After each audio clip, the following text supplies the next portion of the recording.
Hey everybody, I'm Zach. And I'm Jesse. Today we're talking about Tesla. Record revenues. Most cash in the bank. And a whole lot of stuff you probably aren't going to hear anywhere else. So much to learn from this quarter's Tesla Q2 earnings call next on In Depth.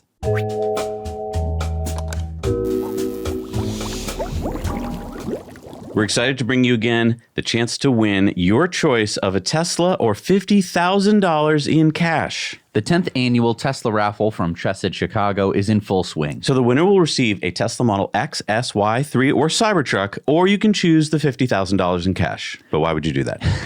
Chesed, Chicago is working to change lives through kindness and providing needs within the community. This nonprofit organization is dedicated to helping families in crisis and is funding 80-plus programs and services right now. Their goal is helping families get back on their feet by offering goods and services like food, furniture, job placement, navigating government funding, and much more. For your chance to win, head to ccraffle.com where you can get $25 off 2 tickets or $500 off of 15 tickets by using the promo code NYK. Hurry, tickets are limited and only 9,999 tickets will be sold, so get your tickets today. So much to talk about on this earnings call. I guess I just want to start with the most obvious, which would be vehicles delivered. We already knew this, but of course you get the more fine-tuned numbers.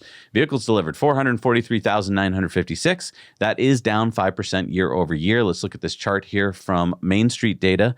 I love mainstreetdata.com, by the way. You can use our link for premium subscription, save some money. But even if you don't, use it for free. It's still amazing. Look at this. Yeah, it would be great if that was a little bit higher, but they're going to see in this episode why the vehicle delivery numbers are not the most important thing going on with Tesla. Yeah, because if we go to this next slide from Main Street Data, record revenue. So you say, wait a minute, but if their car sales weren't at the highest, how'd they have record revenue? We'll tell you how. But $25.5 billion, up 2.3% year over year. So if a company has record revenue, it doesn't really matter how they did it. They did it. How they did it, though. One of the pieces of how they did it is 9.4 gigawatt hours of energy storage deployed. That is up 158% year over year. Take a look at this graph from Main Street Data. This is equivalent to 2,400 megapacks. Yeah, and according to Morgan Stanley, okay, so if you take 1 megapack, that should, according to them, equal 100 Tesla EV sales in operational profit. So, ipso facto, take 9.4 gigawatt hours of energy storage. It wasn't all megapacks. It was a lot of Powerwalls too, but that would be 240,000 Tesla vehicle sales in operational profit. So it's almost like they sold 680,000 cars in the quarter. Kind of, if we're dealing based off of operational profit. Right. And if we're dealing with people who normally analyze Tesla and only think they're a car company. It's just, that's the conversion rate. So if we go to gross profit by segment, yes, most of the money is made by the dark blue, which is automotive, but I do want to point to the light blue there. That is their energy and is getting bigger and bigger. And so as we go on, automotive is going to become less and less like dire. Oh my God, did they sell enough Model Ys? How many cars did they sell? Exactly. It won't matter, right, because we're going to have energy storage, which is a completely different field. It's a completely different market. And if you're saying, yeah, but how much do they make when they sell these things? Well, let's look at this chart. Okay, so the light blue line, that's energy's gross margin. And wait, it's getting bigger. Yeah, it's going up. They're making more and more money on that, and it's now in the 25% range. So that's phenomenal. So even if you're like, yeah, but the margin on the car is going down slightly. Yeah, that's okay, though. Just a little. Let's talk about I do want to look at that orange line, which is service and other. I have a feeling that this might be supercharging. Yes. And I have a feeling that the reason that we're getting into profitability in service and other is because the supercharging has got to be helping by this point. And one of the reasons for that is because Tesla has opened up the supercharger network to more cars, by which I mean not just Teslas. They should be making a lot more money off of those other cars. They pay more per kilowatt hour. Right. This slide I love because it's so boring to most people, they don't talk about it. But let's talk about debt to equity. So most companies have debt. That's pretty normal. Mm-hmm. But Tesla, for some reason, has been able to lower their debt to basically zero. Yeah, I don't know if this last quarter's data is correct of it being absolutely zero, but you can see the trend that they've been on. And if you're like, okay, that's great, whatever, their debt seems low compared to their equity, let's take a look at Ford's graph. Now, you might say, oh, okay, so it's kind of stable or whatever. No. So take a look at Ford's numbers there, okay? It's a 3.49. That's the ratio. That's the debt to ratio equity. of debt to equity. So for every dollar in equity they have $3.49 of debt. And you might say, okay, what was Tesla's again? Let's take a look back. 0.08. That means for every dollar that they have of equity, They only have 8 have cents of debt. 8 cents of debt. And that number may have gone down. I'm not sure. So what does this mean? What does this mean in terms of debt? How much debt does Ford have? Oh, I know how much they have. How much? $140.3 billion debt as of the end of Q1. And if you're like, is that bad? For some context, Ford has about $35 billion in cash. Wow, that's more than Tesla. That's more than Tesla.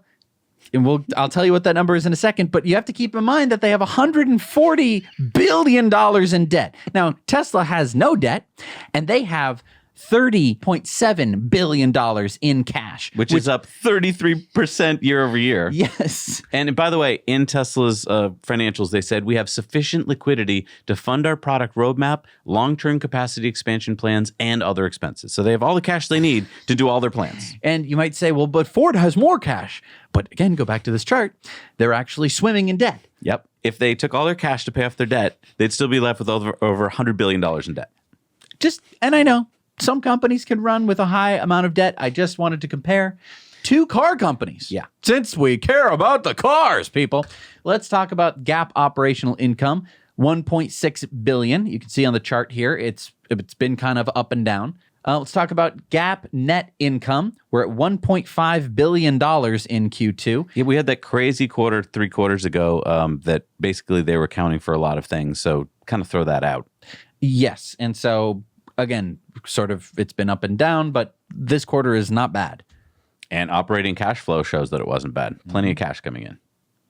But this I can't believe. Okay, I was reading the regulatory credit line, and I thought I was on the wrong line because I read this 890 number, and I was like, it can't be that in one quarter they made $890 million. That would have been a record. And then I found out it is a record. Now, Tesla did tell us that they had a record amount of regulatory credits. But we had to go digging to find the number. They didn't tell us the number. It's $890 million. In one quarter. It's almost $1 billion. And this money did not come from selling anything. It came from selling credits, which they got from making electric cars, which is the whole thing that they do. That's like if you got credit for breathing and then you got to sell it to somebody else and you got that money. No, it's not even like that. This is like Vice Admiral Peter Wessel Tordenskjold. He was a vice admiral. Listen, okay. Is this a history lesson? Hang on. Quick, brief history lesson. Okay. Let's talk about Vice Admiral Peter Wessel. Okay. Okay. He was a vice admiral in the Norwegian/Danish Navy. Okay. What makes him During so the special? middle of his battle with the British, it was a 14-hour ship battle. Okay. He sent an envoy to the enemy ships asking to borrow some ammunition. To the enemy ships? He went to the enemy ships and he asked if he could borrow some ammunition. He'd give it back. But he was just asking if he could have some ammunition. Now, they said no. The British said, no, we're not going to give you any ammunition to shoot at us. But I just want to point out what Tesla has done here, getting $890 million, is as if the British had gone, so that's a very reasonable request. And they gave him cannonballs to shoot back at them. That is what these other car companies are doing. That's true. This is where the money is coming from, people. It's coming from other cars. It's coming from Stellantis. Yeah, so when Ford says we can't make electric trucks, we'd rather give Tesla the money. We'd rather just pay Tesla for those credits. That's crazy. $890 million worth. It's insane. I'm kind of speechless. I'm speechless too. But then I turned the page and I saw this. Cybertruck became the best-selling EV pickup in the U.S. in Q2. We reported this on Tesla Time News a few weeks ago. We weren't sure. Yeah. I was pretty sure, but I wasn't 100% sure. Cybertruck is the best-selling EV pickup truck in the U.S. I'm sorry. It only started being made in November. Wasn't there a company that was making an electric pickup truck? For 2 years. Wasn't there two companies that were making an electric pickup truck? Ford, Rivian? What the heck? Yeah. What the heck happened, you guys? You had such a lead. Wow. You had such an advantage. You had 2 years to scale up production and get those trucks moving. Yep.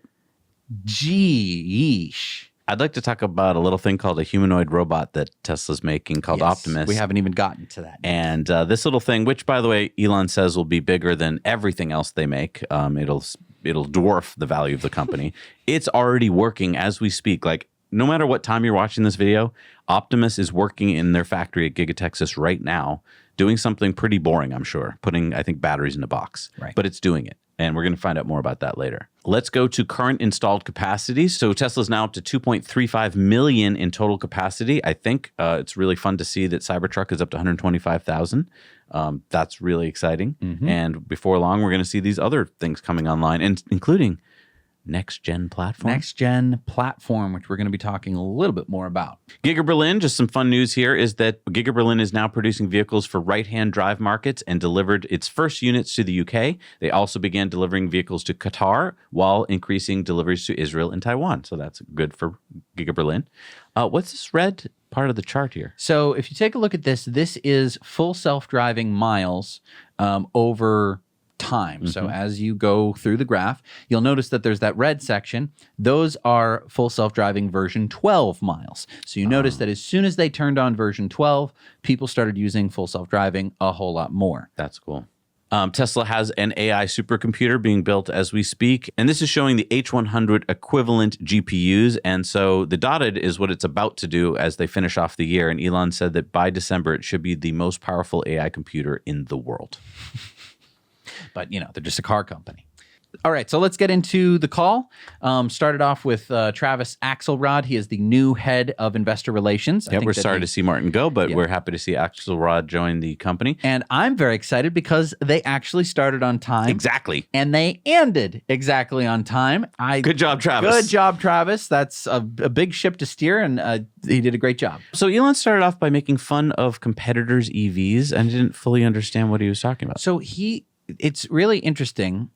His argument here is that the reason that we've seen a bit of a slowdown in Tesla's sales is because there were all these other car manufacturers who started to make EVs. They weren't selling very well, and so they discounted the prices on all of their EVs, which therefore boosted sales, but and took some of the sales away from Tesla. So their competitors were selling more EVs, but that's mainly, as Elon put it, because they have been slashing prices to get these things off their lots. Gotcha. And that has been hurting Tesla, but he thinks that this is a relatively short-term problem. Yeah, because he seemed really positive because he talked about that everything will be electric in the future, including aircraft and boats. Yeah. He's never said that like before. He said that he's really wanted to make an aircraft electric, but that he hasn't felt like he's had the time. So maybe there's a little hint that that's something that they might be thinking about. I think one of the most exciting things talked about in this call is this next thing, which is Elon said that there's a more affordable model coming in the first half of next year.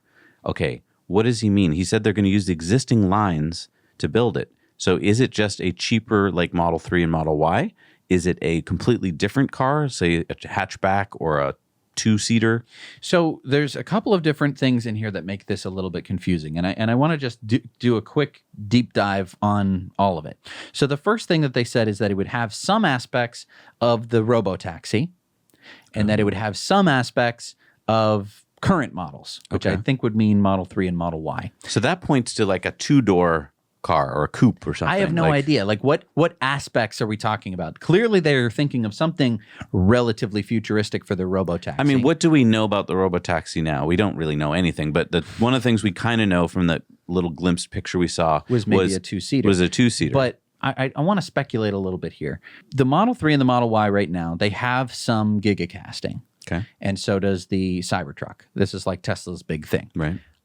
I've got to imagine that the only way that you're going to make Robotaxi affordable is chunking those things out, giga pressing them, and basically making a majority of the thing out of a giga press. And that would point to it being smaller. It might point to it being smaller or being made up of multiple giga casts, which we see in the Cybertruck, in the Model 3 and the Model Y. But my thought might be maybe you include the skin with the gigacast, like instead of having to take metal and stamp it and weld it onto the side of your vehicle, maybe let you're us know getting down closer. below what you think, because I'm sure we're wrong about whatever we're thinking. Right. But let's just go to the numbers here. If Tesla can just reduce the price of their lowest car, which is currently what, $38,000 for a Model 3? The Model 3 rear-wheel drive doesn't qualify for the tax credit, and we'll talk more about the tax credit in a bit, but it doesn't qualify for the tax credit, but it is, $38,999. Let's say you could make a $32,000, whatever we call this new model, right? And it qualified for the tax credit. Model 2.5. I know that everyone has some price in their head that they think a car should cost, but look, inflation's been going nuts, and the average car cost in America, I think, is $39,000. So if you could get it down to, say, $32,000 plus some incentives, I do think you would open up the market to a huge number of new people. We've talked about it before. Every $5,000 you take off the price of a car, you get to double the market of people who can afford it. So I think that's all they'd have to do. I don't think they'd have to get down to a $19,000 car or something like that. I think they just need to get it down another $5,000 or $8,000, and it would really open up the market. Yes. But yeah, let us know down below what you think those changes would have to be. I think it's so easy to be like, well, how do you make a car cheaper, right? And you think of the normal things. You're like, get rid of the fake leather seats and put in fabric seats, and get rid of the glass roof and put on a metal roof, and get rid of the nice headlights and put in headlights. And I think that that's the Detroit way to think of it. Right. I don't think that that's the Tesla way to think of it. No. And I want to stress, when Tesla was making the Model S and the Model X back in 2016, and then they said, we're going to make a Model 3. All I wanted at the time for my Model 3 was for it to be an electric Corolla. That's not what I got. Right. I didn't get an electric Corolla. I got a car that was in some ways better than a Model S for less money. Yep. And I didn't think that that was going to be possible. I really didn't think that that was going to be possible at all. I wasn't expecting you to get a race car spaceship, but that's what I got. Yep. So that's what I'm thinking Tesla's going to be able to do. Their manufacturing, especially with Gigapress, might be able to ka-chunk something out that is going to be so vastly cheaper, or at least cheap enough to be an exciting product in between the Model 3 and Y and the Robotaxi. If their competition aren't in their pants right now, They're not. No, they don't realize that they've already eaten the bad oyster, and they're going to be on their way home when they realize that they have to speed up because they're going to be their pants. Next year, they're going to realize it. Also, this is big news. Speaking of Robotaxi, Elon did officially, I guess, postpone the unveiling by a couple months. He now says it'll be on the 10th of October. He says he wanted to make some important changes that would improve the Robotaxi, and, get this, he wants to show off a couple of other things. What are those things? Right. Is it going to be Optimus riding in the back and takes your luggage out? What is it? Let us know down below what you think. It's going to be exciting, yes. So mark your calendars, 10/10. That's the new date. I just want to reaffirm here that Elon said several thousand Optimuses will be produced next year doing useful things in Tesla factories. And then production version 2 will be coming in 2026 for customers. Right. Hey, pre-order right now, please. I want my Optimus. So that means in 2 years, we could have an Optimus helping us with the show. Or with my laundry. Exactly. Or with my dishes. I mean, digging ditches in my backyard to put in geothermal. Elon also reminded us that he agrees with ARK Invest that the $5 trillion valuation they give to Tesla with Robotaxi is what he thinks is right, and he thinks with Optimus it would achieve several times that number. So we're not financial advisors. I'm just saying what Elon said. Their CFO did talk about the fact that the lower finance rates that they tried out last quarter really worked, and they're going to continue doing them going forward. So he said Tesla is offering extremely attractive financing rates going forward into Q3, and it sounds like for a ways on. And then we got into the say questions. These are the retail questions. And they didn't do any institutional questions. Yeah. I was so pleased about this. So this is a change, this is like very inside baseball, but they usually allowed both retail and institutional investors to ask questions. And the institutional questions were always so stupid. So we got only retail questions this time, which I was very pleased Let's about. see what they got. So the first one is, what is the status on the Roadster? And Elon said they've completed most of the engineering. There's still some upgrades they want to make. Production will start next year, and it'll be something special. Okay, well, that's what we kind of thought. That's why I helped. When do you expect the first Robotaxi ride? Elon basically said that as soon as unsupervised FSD works, that he thinks that it'll turn on. And he's very optimistic with the current trend that it will happen next year. He said he'd be shocked if we can't do it next year. Right. So he did put in a lot of caveats about how he's been wrong in the past and all that. But he said he'd be shocked. Well, the Cybertruck is an iconic product that wows everyone who sees it. Do you have plans to expand the cyber vehicle lineup to cyber SUV or cyber van? And he said he won't say because this is not a product announcement. and this is kind of the fight that he's been having for the last few quarters during the investor call, is that people are always asking him, like, so what's the next vehicle? And he's like, well, this isn't I would be on stage if I was going to tell you. John asked, what is the current status of the 4680 battery cell production and how is the ramp up progressing? They said they made 51% more cells in Q2 than they did in Q1.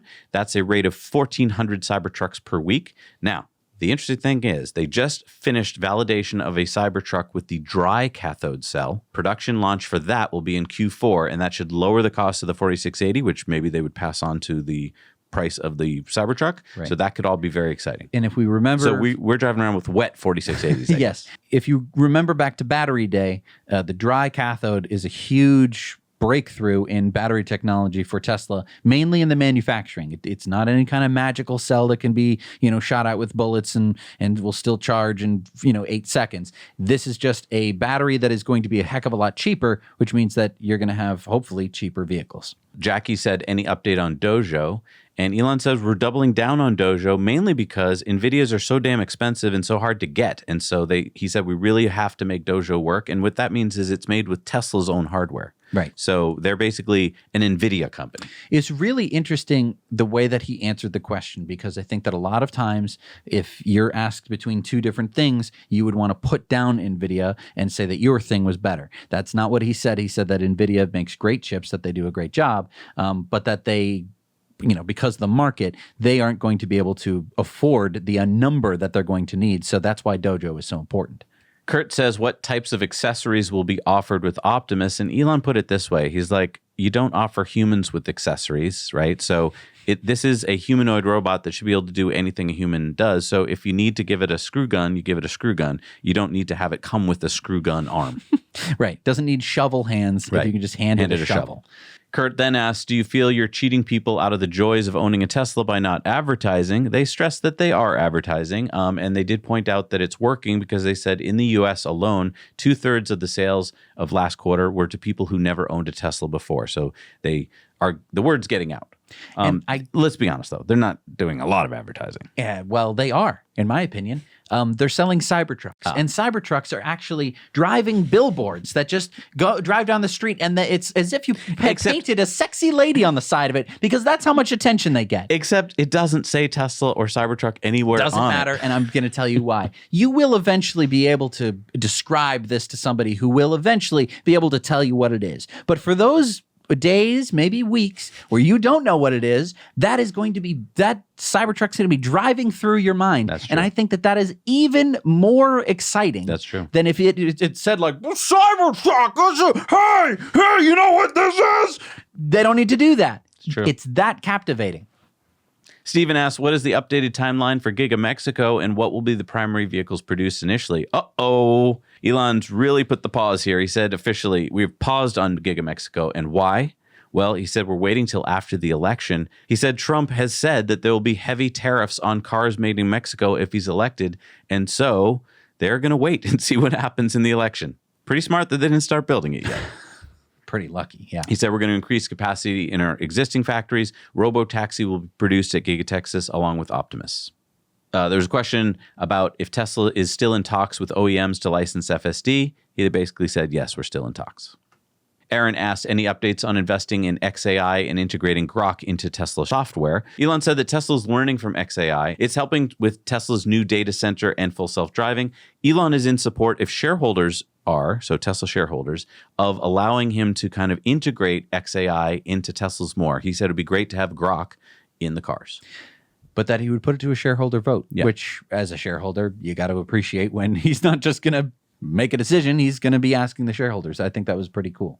And then we get into the best part of the earnings calls, when we get to hear from the people who have been summoned from their tombs, and they arise like a bunch of brainless zombies to ask a bunch of stupid questions of the most important person on earth. And oh my goodness, I don't think we're going to be talking about a lot of these. Okay? Probably not. I think we're going to skip a lot of these questions. I'm just going to pull out some of the things that I thought were pretty interesting. Oh my God. Will from Truist coming out with like the stupidest, oldest story he could possibly come out with. Yeah, he pulled this gem out from like 7 months ago. And Elon just ripped him a new one and it like laid it pretty thick and clear. Yeah, so this was asking about, remember when Elon redirected some of those chips, those H100s from Tesla to X? There's stories about like, you're misdirecting resources without asking. So he's hurting Tesla. So Will clearly read that article, wrote it down in his to ask Elon on the earnings call, and then went back to playing golf for the next 2 or 3 months. And then finally, I guess, like got roused and like, hey, the earnings call is today. And he's like, oh crap, what am I going to ask him? And then he opened up his notebook and it said one line and he was like, oh, I guess I'll ask him about that. And then of course, Will tried to get in a question about like, hey, what's the new car going to be? It's supposed to be a follow-up question to your first question. Right, which this had nothing to do with. But, you know, Elon mentioned something that we talk about a lot on the show, which was he didn't want to talk about the new car because it would have an Osborne effect. And what is that? Osborne was a computer company that was making a computer. Then they said, hey, guys, in a year, we're going to have this amazing computer. Nobody bought their current computer because they wanted the new one. And so they went out of business. It's called the Osborne effect, where you don't tell people too far in advance that something really fun is happening. But that does imply that the next car, even though it would be cheaper, might be very cool. So just like the Model 3 was awesome, maybe it's going to be an awesome car and it's also cheaper. Yes. Next, we have Ben Callowed from Baird, and he asked, do you ever see auto revenue falling below 50% of total revenue in the future? Elon was like, this is a no-brainer. Since Optimus is we're going to make like 20 billion of them. He's already said this, okay? He's already explained that Robotaxi is going to make more money. No, they're so stuck on cars. They can't. Cars. It's as if this is like giving Ben permission to ask more real questions in the future. And I really do hope, Ben, that you took that answer and you aren't just going to write a stupid article about it, about how like Tesla is becoming not a car company and that's somehow a bad thing, even though they're going to be making robots that will basically run our future. I mean, Elon said we're going to enter an age of abundance. There'll be no shortage of products or services. And he's not sure what money will even mean. Right. It will become the age of abundance. But yeah, that guy wanted to ask that stupid question. You can see why the ending of the call is always the worst. Alex Potter from Piper asked about FSD licensing. So when you go to some company, let's say GM or Ford, and they want to license FSD from Tesla, he's like, how will that work? And Elon's like, first of all, we're only going to do it if they want to do it on 1 million cars or more a year. We're not going to do like some little test project. Mm-hmm. Secondly, it's going to take them a long time because these guys take forever to do anything. So we're not going to know about this for several years. And maybe we'll get some announcement one day, but we're not going to see a Ford with full self-driving for years. So I think that this relates back to the say.com question where they asked if Tesla was still in talks with some OEM. Look, this is one of those things where Ford probably, or GM or whoever's doing this, will want to keep it quiet till the last possible second. Oh, of course. So because every auto company and their brother is working on their own autonomous technology, and if they are in talks with Tesla, well, that's not going to look very good for whatever project their cousin is working on. Dan Levy from Barclays, I have to give him a little bit of credit. He did ask an interesting question. He wanted to know a little bit about the Robotaxi strategy,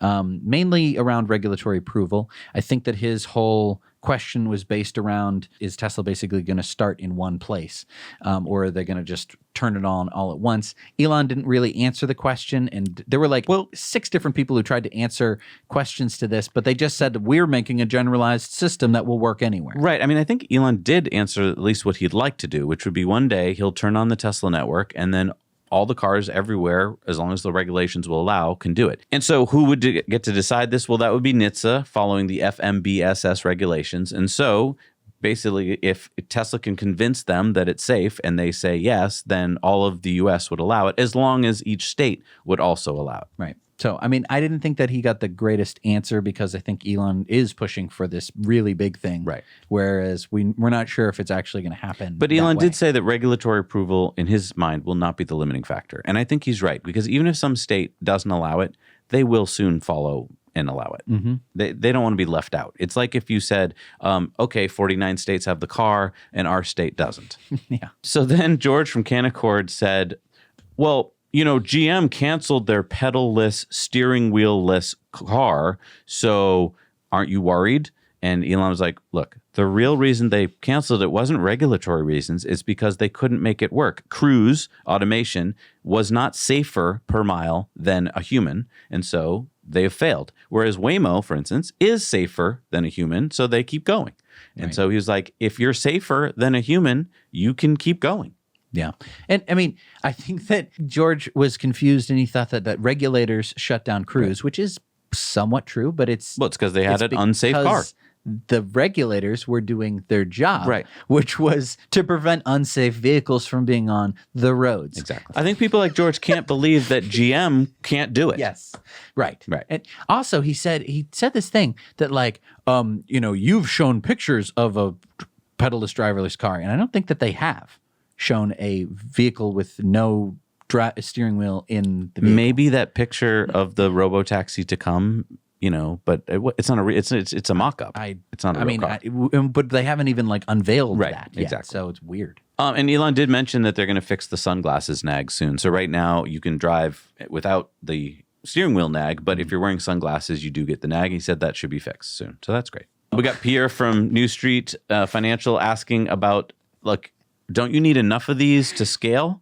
And Elon said, well, we're going to have 6 million of them. He answered the question. He basically said, yeah, every Tesla on the road basically right now is capable. So there should be about 7 million Teslas that are capable of full self-driving soon. And then there'll be 10 million and then there'll be 20 million. And so basically one day we'll just turn them all on. And then Pierre asked a follow-up, which was, how do you start? Because you can't just start with a handful of cars.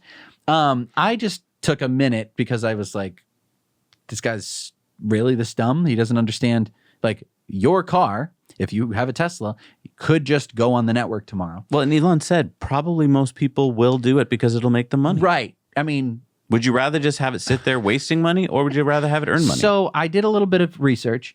Uber last year had 7.1 million drivers. Now, these are not full-time drivers because that's not how Uber works, right? Right. Uber they could drive once a month. They could be someone who drives all day, every day, or they could be somebody who, again, drives once a month. Right. So Uber has 7.1 million drivers. And that's the number one name in ride sharing. Tesla has 7 million cars that should be capable of full self-driving. So Pierre's misunderstanding of how full self-driving is going to work and how the Robotaxi is going to work is just insane to me. Well, I think it's because people can't picture this day when you turn on an app and then your car, like, it's just too much technology for them. They just like, how does that work? Probably because most of these people, let's be honest, they don't drive Teslas. And I'm sorry, if you're going to follow Tesla and be on the call and all that, you should at least borrow your brother-in-law's Tesla and get to know it. And Elon actually said this. I think that he was kind of scolding a lot of these institutional guys. He said, listen, I talked to a lot of really smart people who, live in New York or Boston, and they don't have a car. And so they don't know anything about either cars or Tesla or full self-driving. He said, you shouldn't invest in Tesla unless you understand full self-driving and you try it and you believe in it. He says that a lot. He says that a lot. And he said it again on this call. And I think that should be something that you should take. If you're thinking about investing at all, if you're listening to an earnings call, that would probably be something that you're interested in. Know what you're investing in. Know what you're investing in. And so, go take a car that you can rent that has full self-driving and try it out. You can actually go to a Tesla showroom and go for a test drive and try it out. And yes, it might be a little stressful, might be a little scary because it's the first time a car has driven you around before. Right. But it's pretty insane what they've been able to do. And we're about to hit 12.5, which is going to be even better. Colin from Oppenheimer asked about energy storage, saying, like, have we reached saturation? And basically they said no.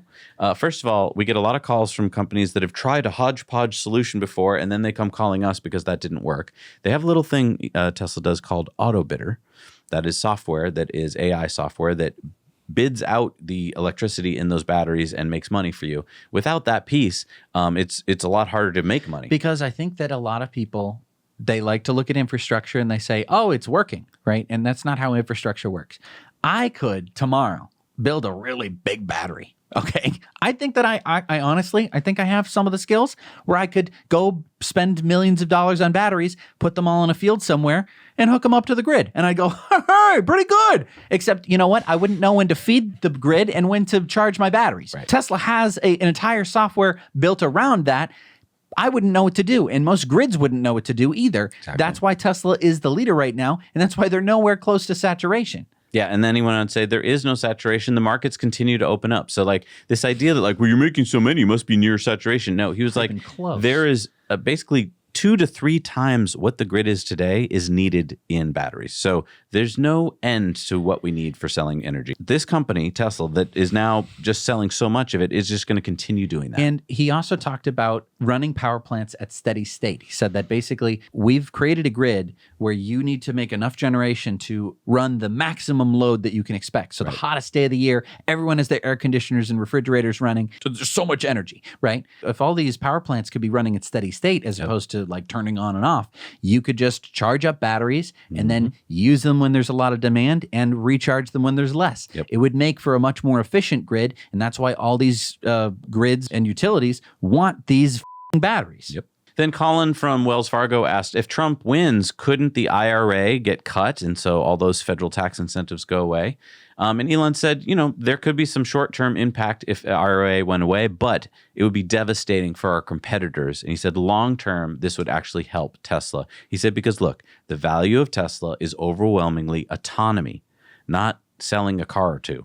So again, he said, sell Tesla stock if you believe that Tesla won't solve autonomy. And there you have it, folks. That was the earnings call. Again, just gives me, like I say this every earnings call, it hasn't changed. I'm just more positive on Tesla now and more bullish because I just keep getting more of the same great news and it keeps coming true. Like 12.3 is all we've got right now in the car, and it's amazing. And I can't wait for 12.4 and 12.5. Like, and we will be reporting that to you about whether it's amazing or not. And I think that we're about to enter a new era in Tesla, one where we've been in this, I don't want to say it's a plateau, but we've gone from Tesla being this very small niche company to finally Tesla selling the best car in the world last year. And so it's been great. We've kind of plateaued mainly because there haven't been many new products. Now that Cybertruck is out, but you have to keep in mind that it was unveiled back in 2019, which is the before times. There hasn't been anything that has happened in the past 5 years that has been truly very, very exciting. And I do think that October 10th is going to be the date that is going to be very, very exciting. They're going to be unveiling, it sounds like, a more affordable vehicle, which means that way more people are going to be able to get into these vehicles. So instead of it being the kind of, you know, established family with the older kids, that's like the wealth demographic that we're talking about who can afford a Model Y, we're going to bring it down a whole other level. It's going to be very, very exciting. And I think that people are going to get really excited about that. And then we just got autonomy and Optimus and all sorts of other exciting stuff on the horizon that I think people are going to start to realize is going to happen as full self-driving gets better. And we actually get to experience it in our cars that we own and that we haven't put on the network yet, but we will soon. Look, if you don't want to miss any of this stuff, you need to be watching Tesla Time News every week. We've been doing it for, 411 weeks in a row. We know what we're talking about. Make sure you subscribe. Hit that subscribe and bell button right now so you don't miss an episode. We'll see you guys next week. Now you know.